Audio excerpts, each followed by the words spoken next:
Hello student, welcome to study with Shatarupa. তো সামনেই আমাদের WBSSC group C group D পরীক্ষা আছে। পুজোর পরেই হয়তো ফর্ম ফিল আপ শুরু হবে। তো আমরা আগের যে লাস্ট পরীক্ষাটা হয়েছিল 2017 সালে, তো সেখানে দেখেছিলাম বায়োলজি থেকে কিন্তু বেশ প্রশ্ন এসেছিল।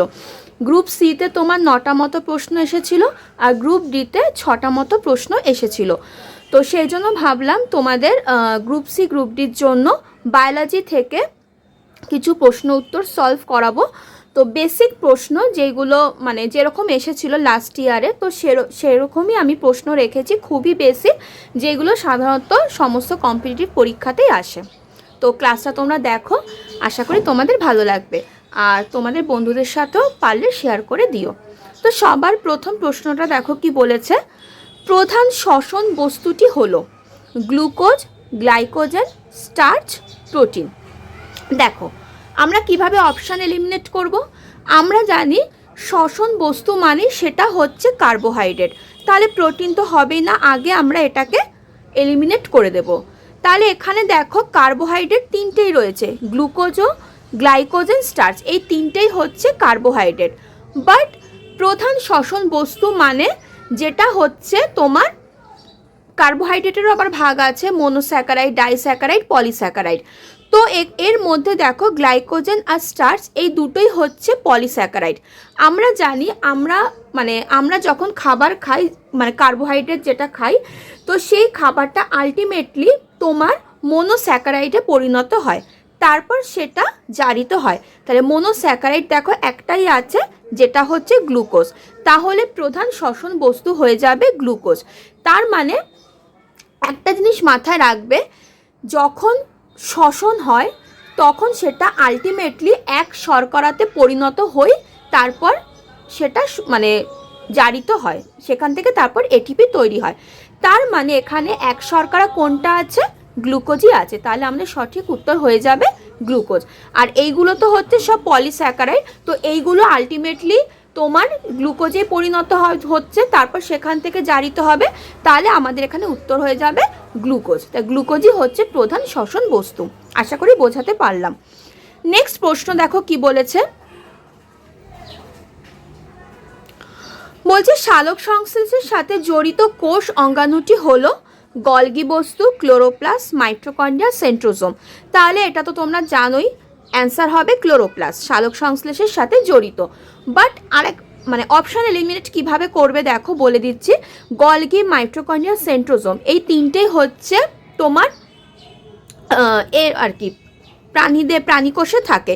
আর সালোক সংশ্লেষের সাথে উদ্ভিদ জড়িত, আর উদ্ভিদে ক্লোরোপ্লাস্ট থাকে। তো সালোক সংশ্লেষের সাথে জড়িত কোষ অঙ্গাণুটা হচ্ছে ক্লোরোপ্লাস্ট। ঠিক আছে, পরের প্রশ্নটা দেখো কি বলেছে। পরের প্রশ্নটা একটা ভালো প্রশ্ন, যে প্রদাহ সৃষ্টি করে জীবাণু ধ্বংস করে ব্র্যাডিকাইনিন, হিস্টামিন, হেপারিন, লাইসোজাইম। কিভাবে অ্যান্সারটা করব, কি বলেছে আমাকে, প্রদাহ সৃষ্টি করে।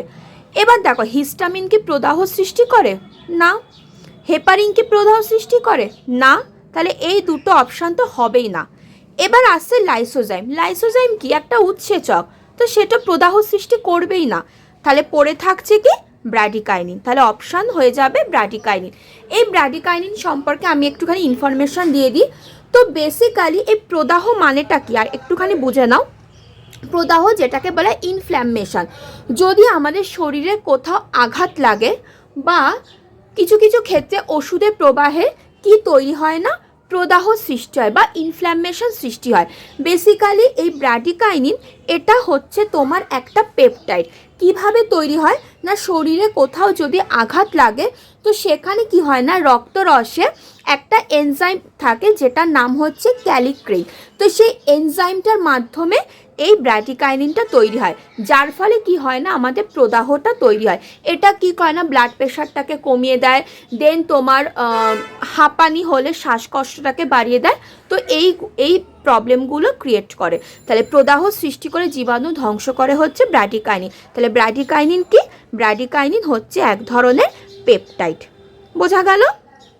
পেপটাইড কোন উৎসেচকের মাধ্যমে এটা তৈরি হয় না, ক্যালিক্রেইন উৎসেচকের মাধ্যমে। ঠিক আছে, ক্যালিক্রেইন উৎসেচকের মাধ্যমে এটা তৈরি হয়। বোঝা গেল? নেক্সট প্রশ্ন দেখো কি বলেছে, আর্সেনিকের প্রভাবে মানবদেহে যে রোগটা হয় তা হলো ফ্লুরোসিস, ব্ল্যাক ফুট ডিজিজ, মিনামাতা আর হচ্ছে ডিসলেক্সিয়া।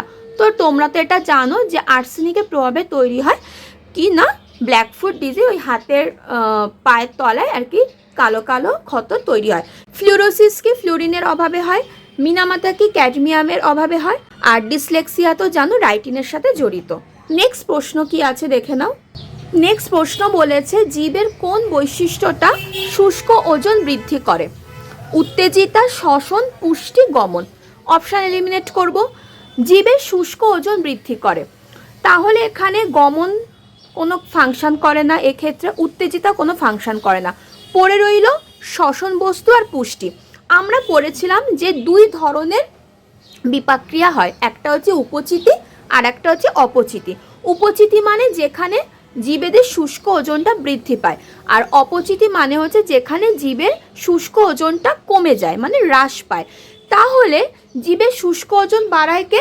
দুটো আছে, একটা হচ্ছে সালোক সংশ্লেষ আর একটা হচ্ছে পুষ্টি। আর জীবের শুষ্ক ওজন কমায় মানে যেটা হচ্ছে অপচিতিমূলক বিপাক্রিয়া, সেটা হচ্ছে তোমার শ্বসন আর হচ্ছে রেচন। তাহলে আমাদের এখানে কি বলেছে?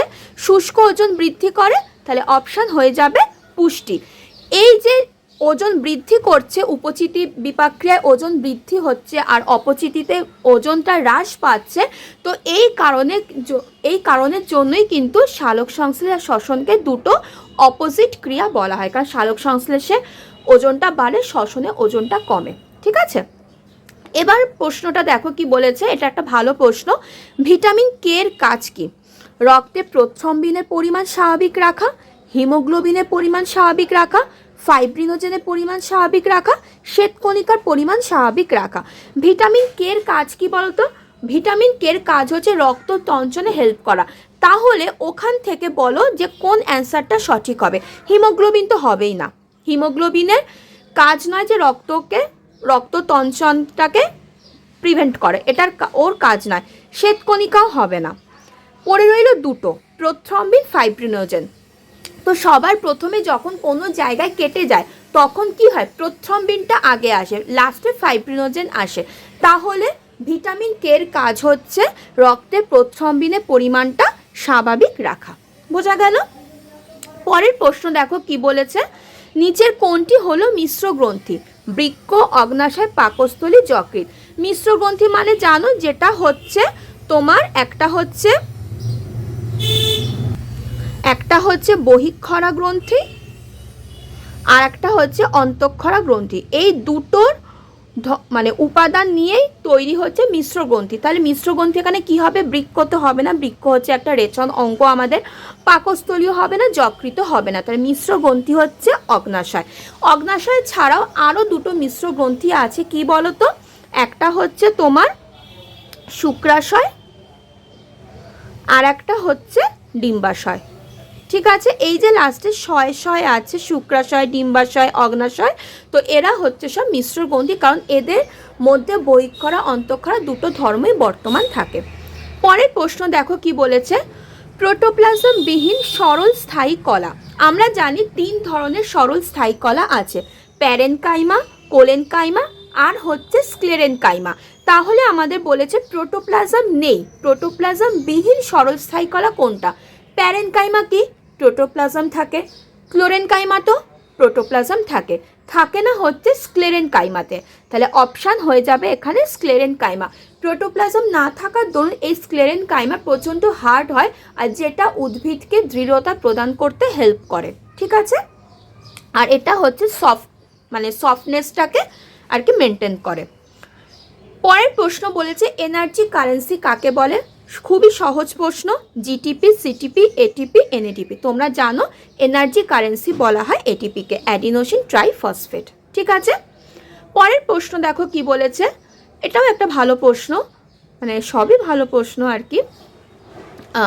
দেখো বলেছে যে ডিএনএ গঠনে সাহায্য করে folic acid, thiamine, tocopherol, retinol. কি হবে অ্যান্সারটা?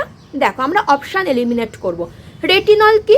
রেটিনল হচ্ছে ভিটামিন এর রাসায়নিক নাম। তো এর সাথে আমরা পড়িনি যে ভিটামিন এ হচ্ছে ডিএনএ গঠন করে, কারণ ভিটামিন এর কাজ হচ্ছে আই রিলেটেড। এই যে আমি মানে আগে বলেছিলাম এই যে রেটিনা, আমাদের চোখে রেটিনা, তো ওখান থেকে মনে রাখবে রেটিনল। তো এর কাজ হচ্ছে তোমার এই চোখের ব্যাপারটাকে ঠিকঠাক রাখা। তারপর হচ্ছে টোকোফেরল। টোকোফেরল কি? টোকোফেরল হচ্ছে ভিটামিন ই, যেটা হচ্ছে ওই প্রেগনেন্সি ব্যাপারটাকে কন্ট্রোল করে, ঠিক আছে? ওই যে প্রেগনেন্ট হলে টক খেতে ভালো লাগে, তো সেখান থেকে বলেছিলাম টোকোফেরল মনে রাখবে। তো এটা হচ্ছে ভিটামিন ই। তো আমাদের জানতে চেয়েছে ডিএনএর গঠন, তাহলে এই দুটো অপশান হবে না, আগেই বাদ দিয়ে দিলাম। থিয়ামিন কি করছে? থিয়ামিন হচ্ছে ভিটামিন B1 হচ্ছে রাসায়নিক নাম, যেটার কাজ হচ্ছে তোমার ওই যে বলো না সমস্ত বিপাক ক্রিয়াগুলোকে ঠিকঠাক রাখা, কার্বোহাইড্রেট বলো, শর্করা, জারণ বলো, প্রোটিন, লিপিড, এই সমস্ত কিছু সিনথেসাইজে হেল্প করা। তাহলে এটাও হবে না, তাহলে পড়ে রইল কি? Folic acid. আমি এটা ভুল লিখেছি, ফলিন লিখেছি, এটা হবে ফলিক অ্যাসিড, মানে হচ্ছে ভিটামিন B9। এটা হচ্ছে আমাদের ডিএনএর গঠনে সাহায্য করে। শুধু ডিএনএর গঠন না স্টুডেন্ট, এ কিন্তু আরবিসিও গঠনে হেল্প করে, ঠিক আছে? আরবিসি গঠনেও কিন্তু এই ফলিক অ্যাসিড হেল্প করে। তাহলে বোঝা গেল, এটা কিন্তু ভালো প্রশ্ন যে ডিএনএ গঠনে কোন ভিটামিন সাহায্য করে? ভিটামিন B9 বা ফলিক অ্যাসিড, ঠিক আছে? তো এই ছিল স্টুডেন্ট আজকে 10টা প্রশ্ন। যদি তোমাদের ভালো লাগে আমাকে কমেন্ট করে জানিও, আমি তাহলে আরও প্রশ্ন সংখ্যা বাড়াবো। তো যেরকম লাস্ট ইয়ারে প্রশ্ন এসেছিল আমি সেরকম মানে প্যাটার্নই প্রশ্ন রেখেছি, ইজি রেখেছি, কারণ খুব ডিটেলস আসে না গ্রুপ সি গ্রুপ ডিতে। তো সেরকমই আর কি প্রশ্নের কোয়ালিটিটাকে মেনটেন করার চেষ্টা করেছি। যদি তোমাদের ভালো লাগে লাইক করে দিও, শেয়ার করে দিও, নতুন হলে চ্যানেলটাকে সাবস্ক্রাইব করে দিও। তো চলো আজকের মতো এত অবধি থাক, নেক্সট ক্লাসে আরও এরকম প্রশ্ন নিয়ে আসবো। সবাই ভালো থেকো, সুস্থ থেকো, টাটা।